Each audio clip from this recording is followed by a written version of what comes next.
Bismillahirrahmanirrahim. Assalamualaikum warahmatullahi wabarakatuh.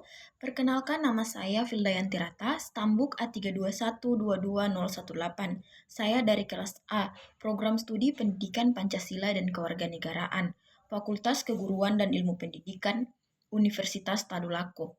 Tujuan saya membuat video ini untuk memenuhi tugas mata kuliah kriminologi, yaitu membuat resume dengan materi hubungan ekonomi dan kejahatan. Resume ini berdasarkan pertanyaan-pertanyaan saat diskusi.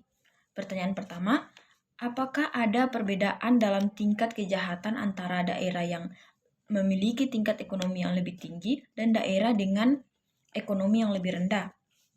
Jawabannya ya, terdapat perbedaan tingkat kejahatan antara daerah dengan tingkat ekonomi lebih tinggi dan yang lebih rendah.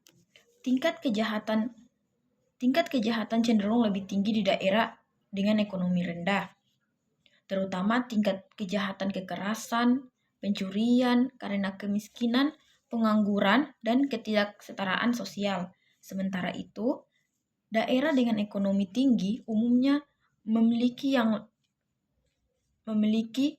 lebih rendah, tetapi kejahatan yang tingkat ekonominya tinggi melakukan kejahatan seperti penipuan dan korupsi.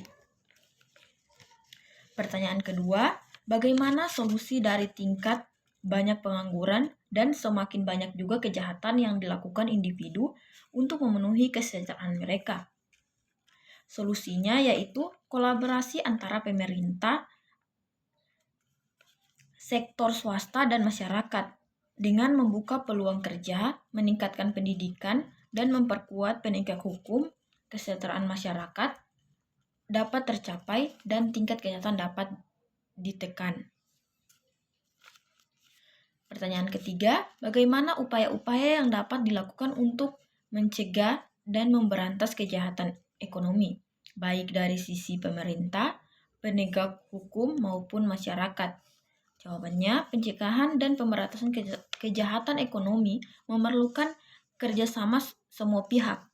Pemerintah harus membuat regulasi yang ketat, memperkuat pengawasan, dan mengedukasi masyarakat. Sedangkan upaya penegak hukum yaitu perlu menegakkan hukum secara tegas, melatih aparat, dan bekerja sama dengan lembaga internasional. Sementara upaya masyarakat berperan dengan meningkatkan literasi keuangan, melaporkan kejahatan, dan membangun budaya anti korupsi. Kolaborasi yang kuat akan membantu menjaga stabilitas ekonomi.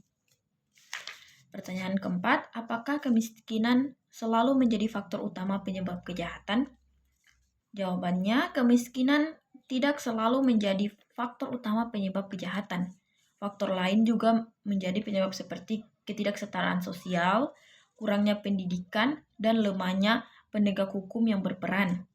Bahkan kejahatan korupsi dan penipuan sering dilakukan oleh kalangan ekonomi menengah ke atas. Pertanyaan kelima, apakah tingkat kekayaan yang lebih tinggi akan mempengaruhi tingkat kejahatan lebih tinggi? Jawabannya, tingkat kekayaan lebih tinggi tidak selalu mempengaruhi tingkat kejahatan menjadi lebih tinggi. Daerah kaya cenderung memiliki kejahatan kekerasan yang lebih rendah karena akses pendidikan dan pekerjaan yang baik. Namun, kejahatan seperti penipuan dan korupsi bisa lebih sering terjadi. Jadi, jenis kejahatan yang dominan berbeda tergantung pada kondisi ekonomi wilayah tersebut. Baik, itulah resume dari pertanyaan-pertanyaan saat diskusi. Apabila ada kesalahan kata, saya mohon maaf. Wabillahi taufiq wal hidayah. Wassalamualaikum warahmatullahi wabarakatuh.